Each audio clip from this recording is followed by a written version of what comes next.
এই সমস্ত নিত্য প্রয়োজনীয় পুলিশের সরঞ্জামাদি আমাদের পর্যাপ্ত নেই। অন্যান্য অনেক ভেহিকেল আপনারা জানেন যে শত শত ভেহিকেল আগুনে পুড়ে ছাই।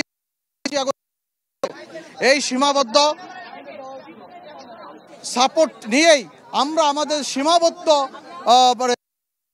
ব্যবস্থা আছে, এই সীমাবদ্ধ ব্যবস্থার মধ্য দিয়ে আমরা সর্বোচ্চ চেষ্টা করছি যাতে এই ঢাকা সিটির তথা এই এতদ অঞ্চলের শান্তি শৃঙ্খলা, মানুষের জীবন এবং সম্পদ রক্ষা করতে পারি। পুলিশ অর্থাৎ আইনশৃঙ্খলা রক্ষাকারী বাহিনীর সদস্যদেরকে ঘিরে কিন্তু শিক্ষার্থীরা উত্তপ্ত স্লোগান কিন্তু তারা দিচ্ছেন এবং পুলিশ বলা চলে যে এক ধরনের তোপের মুখে পড়েছেন পুলিশ এবং পুলিশ ফিরে আসছেন।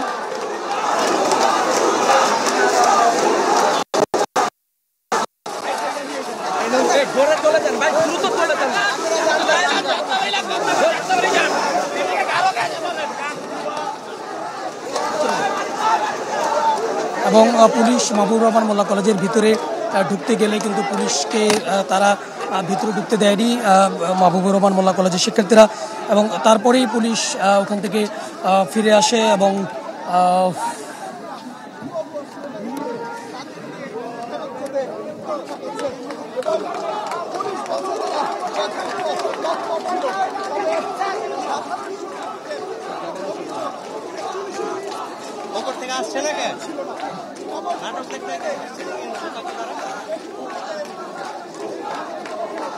এবং কোনো পুলিশদেরকে কিন্তু মাহবুবুর রহমান মোল্লা কলেজের ভিতরে ঢুকতে দেওয়া হচ্ছে না এবং বলা চলে যে মাহবুবুর রহমান মোল্লা কলেজের শিক্ষার্থীরা এখন আর সোহরাওয়ার্দী কলেজ এবং কবি নজরুল যে শিক্ষার্থীদের যে মুখোমুখি অবস্থানের কথা বলা হচ্ছে সেটি কিন্তু এখনো রয়ে গেছে। এবং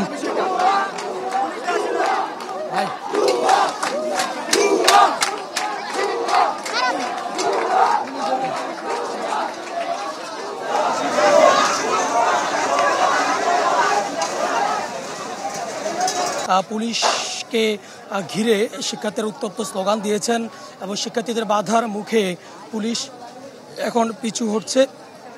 পুলিশ কিন্তু কলেজের সামনে থেকে এখন তারা কিন্তু নিরাপদ বজায় রেখে তারাও কিন্তু দূরে সরে যাচ্ছেন। এবং আমরা এর আগেই পুলিশের একজন কর্মকর্তার সাথে কথা বলেছি, তারা বলছিলেন যে তারাও কিন্তু এখানে যেন কোনো শিক্ষার্থীরা আহতর বা অনাকাঙ্ক্ষিত বড় ধরনের কোনো ঘটনা না ঘটে সেদিকে লক্ষ্য রেখে শান্তিপূর্ণভাবে তারা এটি সমাধানের চেষ্টা করছেন খুব সাবধানতার সহিত। মূলত এই যে বিরোধটি চলছে 3 কলেজের যে বিরোধ একজন শিক্ষার্থী নিহতের ঘটনাকে কেন্দ্র করে, সেই বিরোধটাকে তারা এখানে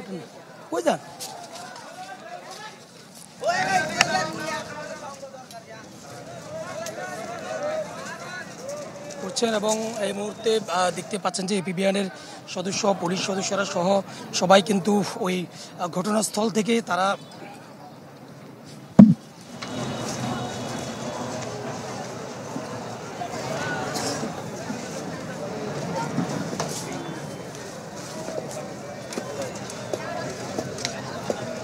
ইতিমধ্যেই তারা পিছু হটেছেন। আমরা ডেমরা যে ব্রিজটি রয়েছে সেই ব্রিজের মধ্যেই অবস্থান করছি।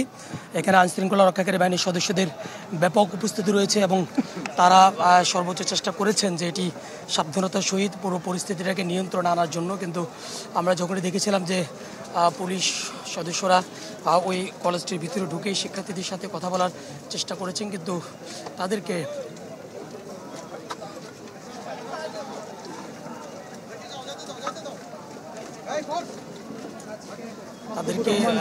কিন্তু ভিতরে প্রবেশ করতে দেয়নি এবং যার প্রেক্ষিতে পুলিশ কিন্তু পিছু হটছে সেটি কিন্তু দেখা যাচ্ছে। এবং পিছনে শিক্ষার্থীরা রয়েছেন এবং তারা কোনো পুলিশ সদস্যদেরকে তাদের ক্যাম্পাসে ঢুকতে দিচ্ছেন না, এমনটি কিন্তু দেখা যাচ্ছে। এবং সব মিলিয়ে বলা চলে যে এক ধরনের যে উত্তপ্ত পরিস্থিতি সেটি কিন্তু এখন পর্যন্ত রয়ে গেছে। এবং ঠিক থমথমে পরিস্থিতি বলতে যতটুকু বোঝায় মাহবুবুর রহমান মোল্লা কলেজের সামনে সেটি কিন্তু ঘটছে। এবং মাহবুবুর রহমান মোল্লা কলেজের প্রত্যেকটি আমরা দেখেছিলাম যে ভিতরে ব্যাপক ভাঙচুর হয়েছে এবং প্রত্যেকটি ক্যাম্পাসের প্রত্যেকটি কাঁচ গ্লাস কিন্তু ভেঙে ফেলা হয়েছে এবং শিক্ষার্থীরা সেখানে কঠোরভাবে অবস্থান করছেন। বিশেষ করে সোহরাওয়ার্দী কলেজের কাউকে পেলেই কিন্তু তারা আক্রমণ করে বসছেন এবং পাশাপাশি সোহরাওয়ার্দী কলেজের এবং কবি নজরুল কলেজের কয়েকজনকে আমরা দেখেছিলাম যে তারা এখানে যাদেরকে পেয়েছেন তারা এখানে তাদের কলেজের সামনে তাদেরকে ধরেছেন এবং পরবর্তীতে আমরা দেখেছি যে কয়েকজন তাদের কাছে হাত উঁচু করে ক্ষমা চেয়ে মূলত এই কলেজটির সামনে থেকে তারা সরে গিয়েছেন। এবং আসলে তারা কারা ছিল সেটি স্পষ্ট না হলেও ধারণা করা হচ্ছে যে তারা কবি নজরুল এবং সোহরাওয়ার্দী কলেজের শিক্ষার্থীরা হবেন এমনটি। এবং এই ঘটনাটি কিন্তু